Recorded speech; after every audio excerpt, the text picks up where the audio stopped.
Record 14, Side 1, Lesson number 14, the 14th lesson, Practical section. Driving a car. Can you drive, Joe? Yes, but I haven't a car. I hope to have a small one next year, and then we shall be able to visit interesting places at weekends and go on holiday by car. That'll be very pleasant, but I should like to be able to drive too. Will you teach me, Joe? Yes, but we shall have to go out in Peter's car, if he'll let us. Why not? I'll come too, and perhaps be of some assistance. When Mary has learnt, I think you will have to buy that car, Joe. Just you leave it to me, Peter. I'll learn very quickly. Then we'll go and look at all those beautiful cars that we've so often admired in newspaper and magazine advertisements. Let's learn to drive first, Mary. Here's the car. Let's get in. Don't let's start yet, Joe. Give Mary some instruction first. Of course, but I think it's better for her to be in the driving seat, so that she can see exactly where everything is and be able to maneuver the pedals, gear lever and handbrake from the natural position. It's important to have plenty of practice. Certain movements are then done almost by instinct. Yes, it's like learning a foreign language. It's practice that makes constructions, phrases, and idioms familiar. When a thing is familiar to us, we use it more confidently. Exactly. Are you comfortable, Mary? Position in the driver's seat is most important. Yes, thanks. A cramped position can be dangerous for you, the car, and other road users. Never forget that other people use the roads too, and expect you to give them consideration. If everybody thought like that, there would be no more accidents. Well, I can comfortably reach the pedals without stretching, and I can see the dials on the dashboard quite easily. That's fine. But have you a clear view of the road in front? Yes, I have. Is this the driving mirror? Yes, it's necessary for observing traffic behind from time to time without turning round. You must, of course, always note traffic behind you before overtaking, turning to right or left, or stopping. It's very important and must be used if you are to drive as all motorists should. I understand that. But tell me something about how to drive. Driving, Mary, isn't just pressing the accelerator down and turning the steering wheel. Of course, it's natural to be a little impatient. enthusiasm does that, but it's absolutely necessary to keep one's enthusiasm perfectly under control. What are those pedals for? Where's the starter? First, let's learn where the brake is. It's easy to start, but you must practice braking, at least the movements, without hesitation. The center pedal is the foot brake. Try pressing it down slowly. Is that right? It's right down now. Yes, but do not press down so quickly, except in emergency. Normal braking must be smooth. Practice it a few times. Then, with the same foot, press down the right-hand pedal. This is the accelerator.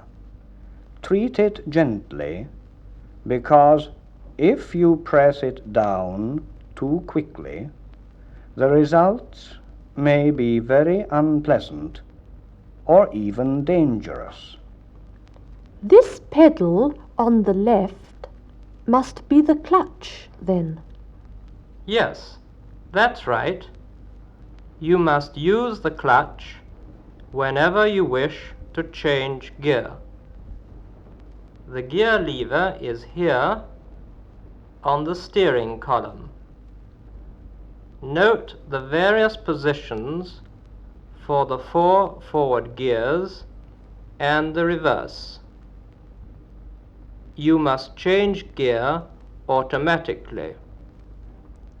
I think that's enough for today, Mary. We'll have another lesson tomorrow, if Peter can come round for tea. Meantime, you stay there and practice, but don't start the engine. All right, Joe. Are you going with Peter for a drink? Yes, we'll be back soon. Bye-bye. Bye-bye, Mary. See you tomorrow.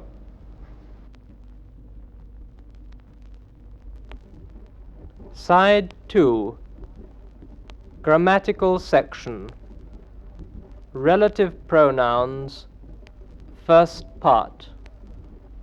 These pronouns introduce relative clauses which are of two kinds. 1. Defining relative clauses. 2. Non-defining relative clauses. We shall discuss the first type in this lesson, the second type in a later one.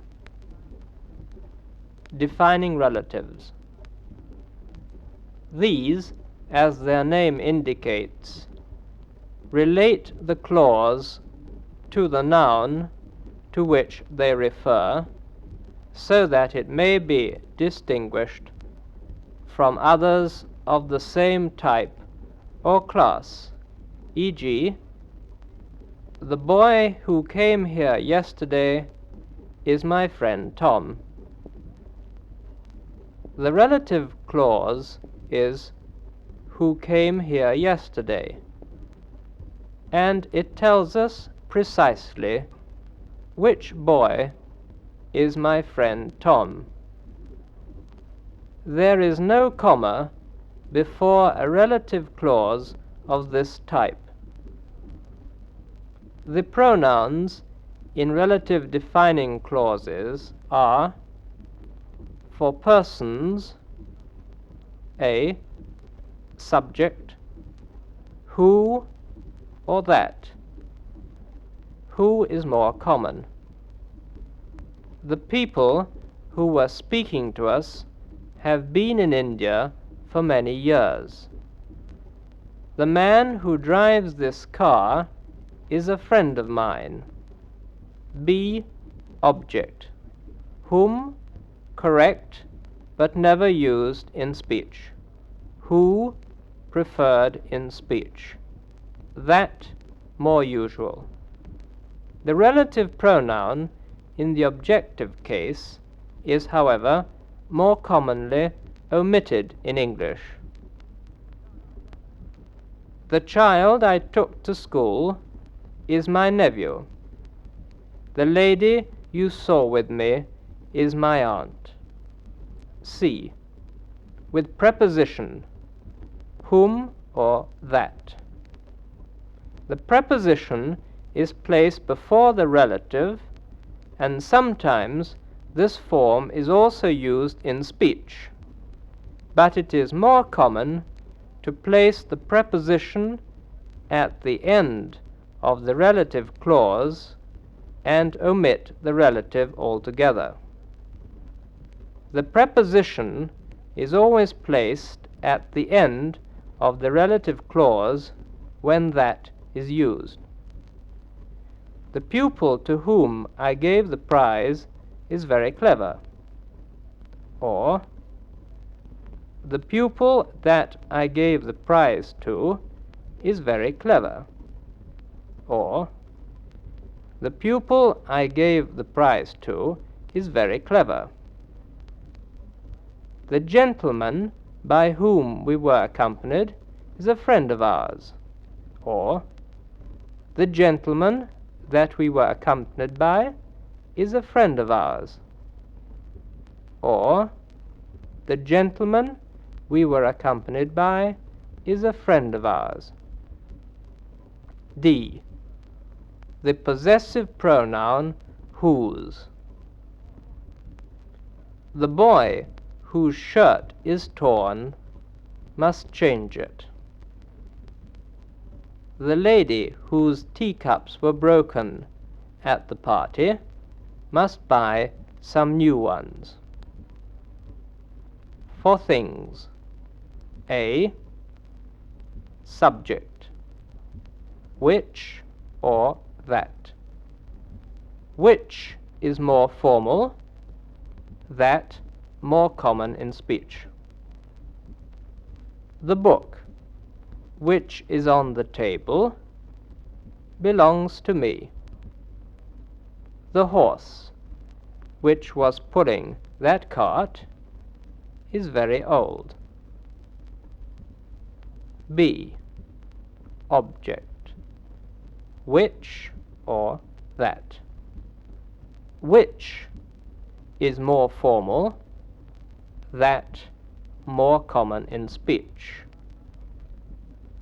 But the objective relative is usually omitted in English. The lesson you are preparing is rather difficult. The chairs John brought for the children are not ours. C. With preposition. Which or that. Usually omitted in speech and preposition placed at end of clause. The church to which you took us is surrounded by houses. Or, the church you took us to is surrounded by houses. D. The possessive whose. Sometimes used, but for things the sentence is often changed and the preposition with used.